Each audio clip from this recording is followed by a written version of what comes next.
पर तफसीली गुफ्तगू करते हैं। और बड़ी खबर यह है कि जमानत, गिरफ्तारी और नजरबंदी के लिए रहनुमा खतूत जारी किए गए हैं, मुरतब कर दिए गए हैं। मुजरिमाना मुकदमात में ये जो गाइडलाइंस हैं वो जारी की गई हैं और हिदायत का इतलाक तमाम फौजदारी मुकदमात पर होगा। जम्मू कश्मीर और लद्दाख कॉमन हाई कोर्ट का ये अहम तरीन फैसला ये इसलिए भी इम्पॉर्टेंट है क्योंकि बहुत सारी चीज़ें या बहुत सारे केसेस जो अदालतों के अंदर इस वक्त हम देख रहे हैं कि अभी भी एक तवील मुद्दत से पड़े हैं और यूनियन टेरिटरी के अंदर जम्मू कश्मीर और लद्दाख हाई कोर्ट ने मुजरिमाना मुकदमात में मुलजमीन की गिरफ्तारी कैसे होगी, नज़रबंदी कैसे होगी और ज़मानत से मुतल्लिक जो गाइडलाइंस हैं, रहनुमा खतूत हैं, वो जारी कर दिए हैं कि तमाम फौजदारी मुकदमात पर इन हिदायत का इतलाक़ होगा जिनमें जुर्म शामिल है जिसके नतीजे में 7 साल तक कैद हो सकती है और जुर्माने के साथ या इसके बगैर हाई कोर्ट के रजिस्ट्रार जनरल की तरफ से एक नोटिफिकेशन जारी किया गया है जिसके मुताबिक तफसीलात आपके सामने हमने रखी हैं। लेकिन मजीद तफसीली गुफ्तगू इस पर करेंगे और ये जानेंगे कि अब गिरफ्तारियां कैसे होंगी, केसेस कहीं पेंडिंग होते हैं उनमें बात कैसे आगे बढ़ेगी, नज़रबंदी कैसे होगी और इसके अलावा अगर किसी का कोई केस अदालत के सामने जाएगा तो क्या उसमें भी खातिर खा तब्दीली नजर आएगी या नहीं, इस पर मजीद बात करेंगे। कानून के माहिर हमारे साथ मारूफ वकील हैं जम्मू कश्मीर लद्दाख हाई कोर्ट से इस वक्त एडवोकेट अजहर खान साहब जम्मू से हमारे साथ ज्वाइन किया। बहुत शुक्रिया खान साहब ज्वाइन करने के लिए, वक्त देने के लिए 5 के पंच में।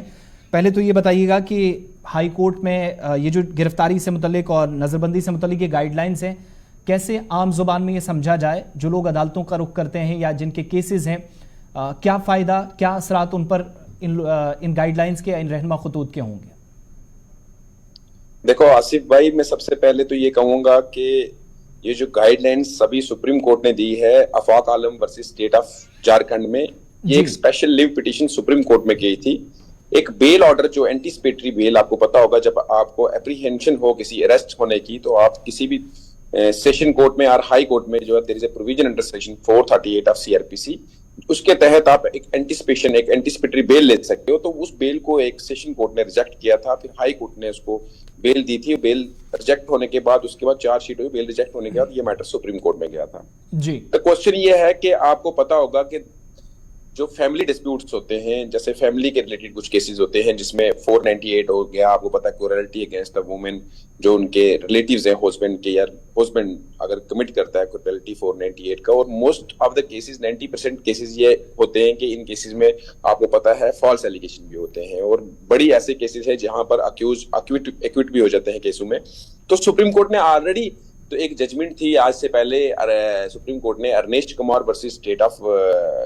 यूपी, उसमें भी ऑलरेडी गाइडलाइंस दी थी। उस गाइडलाइंस में यह कहा गया था कि आपने जो भी एफआईआर लगेगी जिसका ऑफेंस की सजा 7 साल से कम होगी। मैंने एक इजी लैंग्वेज में बताऊंगा क्योंकि अगर मैं टेक्निकली और मैकेनिकली अगर मैं बताऊंगा या कानूनी से तरीके से या बताऊंगा, जो लॉ की टर्म से बताऊंगा तो थोड़ा मुश्किल हो जाएगा, क्योंकि मैं चाहता हूं कि ये जो मेरी चैनल में आने का मकसद यही है कि लोगों तक ये बात पहुंच सके। सबसे पहले देखो, उस Arnesh Kumar versus state of Bihar में सुप्रीम कोर्ट ने जजमेंट दी थी, उसमें कहा गया था कि भाई जिन ऑफेंसेस में 7 साल से कम सजा होगी उन ऑफेंसेस में पुलिस ने कभी भी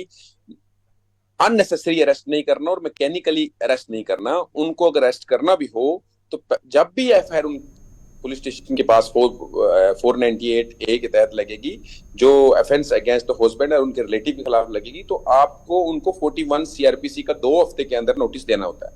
उसी गाइडलाइंस को मद्देनजर रखते हुए सुप्रीम कोर्ट ने Arnesh Kumar versus state of Bihar को फॉलो करके अब नई जजमेंट जो है आफाक आलम वर्सेस स्टेट ऑफ उत्तराखंड की जजमेंट जो आई है, स्पेशल पिटीशन जो उन्होंने सुप्रीम कोर्ट में 2023 में थी, उसमें रेफरेंस भी किया उस जजमेंट को कि कहा गया है कि जितनी भी हाई कोर्ट्स हैं इनको डायरेक्शन दी जाती है कि जो गाइडलाइंस हैं हमारी, ये सब पुलिस ऑफिसर को डायरेक्ट की जाए और जितने भी जुडिशियल मजिस्ट्रेट हैं, सेशन कोर्ट्स हैं और ट्रायल कोर्ट्स हैं, सबऑर्डिनेट्स कोर्ट्स हैं हाई कोर्ट की, उन सबको ये जजमेंट्स रेफर की जाए और गाइडलाइंस की जाए कि जिन ऑफेंसेस में 7 साल से कम सजा हो या जो ऑफेंसेस फैमिली डिस्प्यूट में है, 498 का ऑफेंस है, उन ऑफेंसेस में कभी भी जब भी कोई पुलिस स्टेशन में रजिस्ट्रेशन होती है एफआईआर की और उस एफआईआर रजिस्टर होने के बाद आपने 41 सीआरपीसी को फॉलो करना है। अब मैं बताऊंगा 41 सीआरपीसी है क्या। बेसिकली 41 सीआरपीसी ये है कि व्हेन पुलिस में अरेस्ट विदाउट वारंट,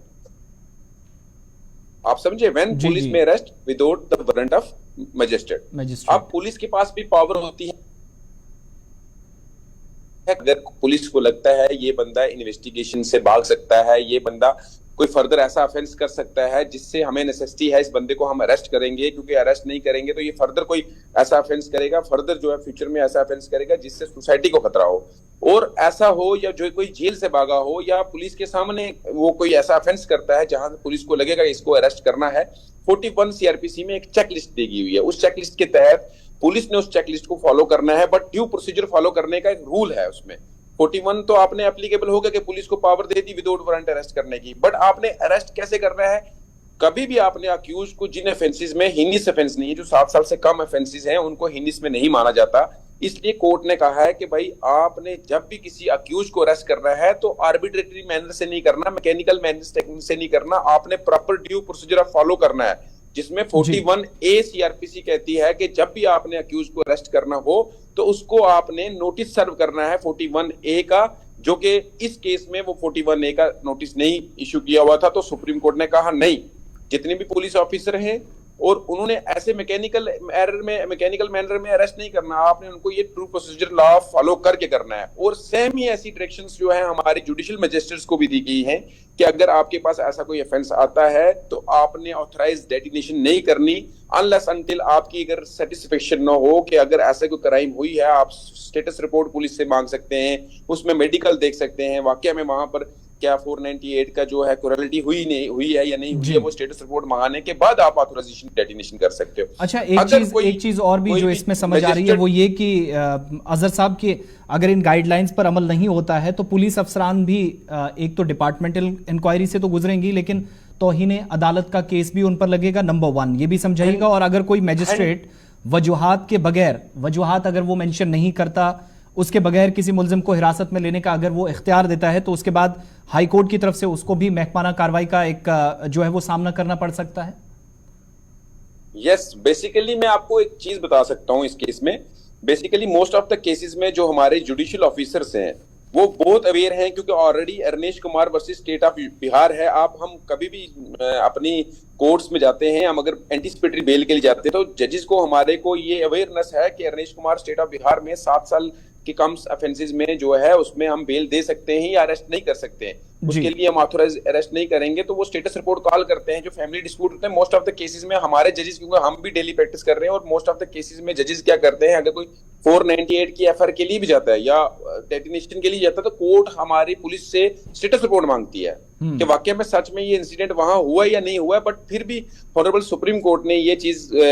वाज़ेह तौर पे कही है कि कोई भी, चाहे वो पुलिस ऑफिसर हो या जुडिशियल ऑफिसर हो, अगर वो इस चीज को फॉलो नहीं करेगा तो डिपार्टमेंटल इंक्वायरी उसके खिलाफ ली जाएगी। अब क्वेश्चन बिफोर ये है कोर्ट के कि भाई हमारी इस अरनेश कुमार या आफाक आलम से आने से पहले एक जजमेंट आई थी ऑनरेबल सुप्रीम कोर्ट की, Lalita Kumar versus state of Bihar, जो सबसे इंपॉर्टेंट जजमेंट है। उसमें पुलिस ऑफिसर को ये डायरेक्शन दी थी कि अगर आपके पास कोई भी कॉग्निजेबल ऑफेंस डिस्क्लोज होता है तो आपने उसमें एफआईआर लगानी ही लगानी है। It is there mandatory for the police officer to register FIR. अगर कोई पुलिस ऑफिसर नहीं लगाता एफआईआर तो उसके खिलाफ डिपार्टमेंटल इंक्वायरी की जाएगी। मगर ऐसा सच में जो है हमारी पुलिस जो थाने में वहां होता ही नहीं। आए दिन हमारे कितने कॉग्निजेबल ऑफेंसेस होते हैं और उसमें पुलिस एफआईआर नहीं लगाती। बट उसमें एक एक्सेप्शन भी दी गई हुई है। जो हमारी ललिता कुमारी की जजमेंट है उसमें एक एक्सेप्शन दी गई है कि जो फैमिली डिस्प्यूट्स वाले केस हैं उनमें क्या करना है, पुलिस के पास डिस्क्रिप्शन है। मे का यूज किया ऑनरेबल सुप्रीम कोर्ट ने, शैल नहीं किया है। मे का यूज किया कि भाई पुलिस ने देखना है वाकई में 498 या फैमिली डिस्प्यूट में ऐसा कोई लड़ाई झगड़ा हुआ है नहीं हुआ है। आपने पहले एफआईआर नहीं लगा देनी, जिस उसी टाइम गए तो आपने एफआईआर लाएगी। They have to conduct a prior inquiry against the person before registering the FIR. उसके बाद आगे बढ़ना होगा। बहुत बहुत शुक्रिया एडवोकेट अजहर खान साहब। जम्मू कश्मीर और लद्दाख का कॉमन हाई कोर्ट से आपका ताल्लुक है और मारूफ वकील हैं जम्मू से हमारे साथ है। बहुत बहुत शुक्रिया आपका हमें वक्त देने के लिए और समझाने के लिए कि 498A क्या है और जो गाइडलाइंस जारी की गई हैं उनका बुनियादी मकसद क्या है, मतलब क्या है, किन लोगों के लिए ज़रूरी हिदायत हैं, जिसमें पुलिस और मजिस्ट्रेट दोनों को एक तरह से खबरदार भी किया गया है। सारी चीज़ें डिटेल वाइज बता रहे थे। अब आगे बढ़ेंगे, बात लद्दाख